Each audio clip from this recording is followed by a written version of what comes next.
ఆయన ఎంత జ్ఞాని అంటే ఆయనకు సొంత బిజినెస్ ఉంది, ఎంఎన్సి కంపెనీ, ఓనర్. దానికి చాలా నన్ను లైట్ పోయింది. చాలా ప్రాంతాల్లో విదేశాల్లో కూడా ఆయన కంపెనీస్ ఉన్నాయి. ఆ కంపెనీలో పనిచేసే వాళ్ళ గురించి నేను విన్నాను. గేట్ కీపర్ ఉంటాడు కదా, ఆయన మధ్యాహ్నం భోజనాల సమయంలో అందరూ ఒకటే టేబుల్ దగ్గర కూర్చొని తినాలి. చప్పలు కొట్టండి. ఎస్, అంటే అంత అద్భుతమైన విలువలు కలిగిన వ్యక్తి, దేవుని ప్రేమ విలువలు కలిగిన వ్యక్తి.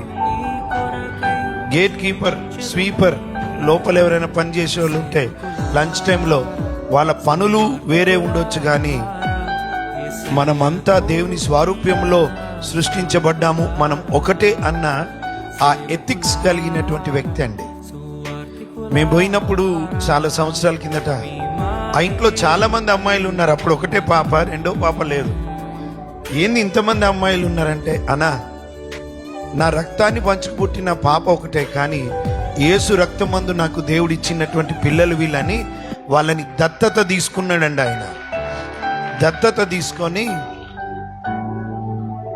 వాళ్ళని పెంచి పెద్ద చేసి ఉద్యోగస్తులు చేసి వారి పెళ్లిళ్ళు చేసి వాళ్ళు సెటిల్ అయ్యేలా చేశాడు. అంత అద్భుతమైన దైవజనుడు. కొన్ని గ్రామాలను దత్తత తీసుకున్నాడు. ఎక్కడైతే కరెంట్ లేదో, పవర్ లేదో అక్కడ దత్తత తీసుకొని సోలార్ ఎలక్ట్రిసిటీని ఆ గ్రామాల్లో వచ్చేలా ప్రయాసపడినటువంటి వ్యక్తి దైవజనుడు పగడాల ప్రవీణ్ గారు.